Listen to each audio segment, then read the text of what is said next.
জীবনটা যেমন চেয়েছিলাম তেমন হয়নি। তারপরও ভাবলাম জীবনটা যেমনই হোক, তবুও মানসিক শান্তিটা থাকলেই চলবে।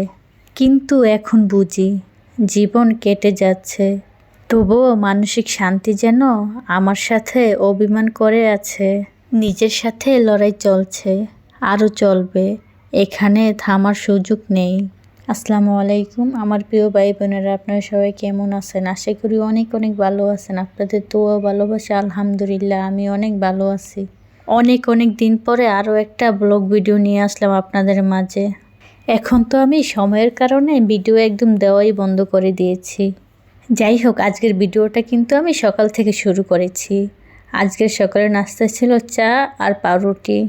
পাউরুটিটা আমি ডিম দিয়ে ভেজে নিয়েছি। এই ভিডিওটা হচ্ছে গত শুক্রবারে আমি যা যা রান্নার আয়োজন করেছিলাম তা নিয়ে এই ভিডিওটা সাজিয়েছি।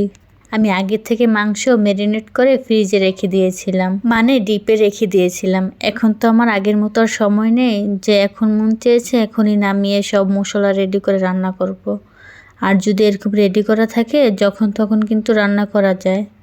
তাই আমি যখনই সময় পাই সব রকমের মশলা দিয়ে মাংসটা ম্যারিনেট করে রেখে দেই ডিপে, তাহলে রান্না করার সময় অনেকটাই সুবিধা হয়।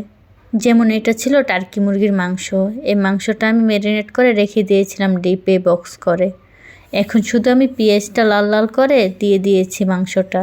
এখন আমি মাংসটাকে সুন্দর করে কষিয়ে নিচ্ছি, কারণ এই মাংসগুলো একটু শক্ত হয়, তাই একটু সময় নিয়ে কষিয়ে নিতে হয়। আমি তো একটু সময় নিয়ে কষিয়ে নিচ্ছি যেন মাংসটা ভালো করে সিদ্ধ হয়ে যায়। আর এই মাংসের ভিতরে আজকে আমি আলু আর রসুন দিয়ে রান্না করব। কারণ এরকম বাড়তি মুরগি কিন্তু আলু দিয়ে খেতে কিন্তু অনেক মজা হয়, তাই আমি আলু দিয়ে একটু ঝোল করে রান্না করব। সাথে কয়েকটা আস্তা রসুনও দিয়ে দিয়েছি। এখন তো আমি আর একটু সময় নিয়ে কষিয়ে নেব, প্রায় 10 মিনিটের মতো কষিয়ে নেব, যেন আলু আর রসুনটাও একটু সিদ্ধ হয়ে যায়। তারপরে আমি ঝোলের জন্য গরম পানিটা দিয়ে দেব। আমার মা তো সব সময় বলে যে কোনো তরকারি একটু সময় নিয়ে কষিয়ে নিলে কিন্তু ওই তরকারিটা খেতে বেশি মজা হয়, তাই আমি তরকারিটা একটু বেশি কষিয়ে নেই। এই তো আমার মুরগির মাংসটা কিন্তু কষানো হয়ে গিয়েছে। এখন আমি ঝোলের জন্য গরম পানি দিয়ে দিলাম। গরম পানিটা দিয়ে এখন আমি কয়েক মিনিট রান্না করে নেব ভালো করে। এই তো আমার রান্নাটা কিন্তু প্রায় শেষের পথে। এখন কিন্তু আমার ঝোলটা অনেকটা শুকিয়ে গিয়েছে। সব শেষে তো আমি জিরার গুঁড়া দিয়ে মুরগির মাংসটা নামিয়ে নিয়েছিলাম।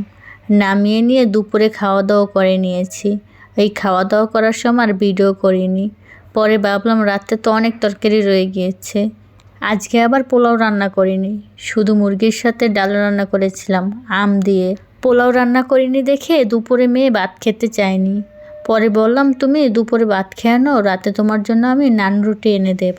এই নান রুটির লোভ দেখিয়ে মেয়েকে দুপুরে ভাত খাওয়ালাম।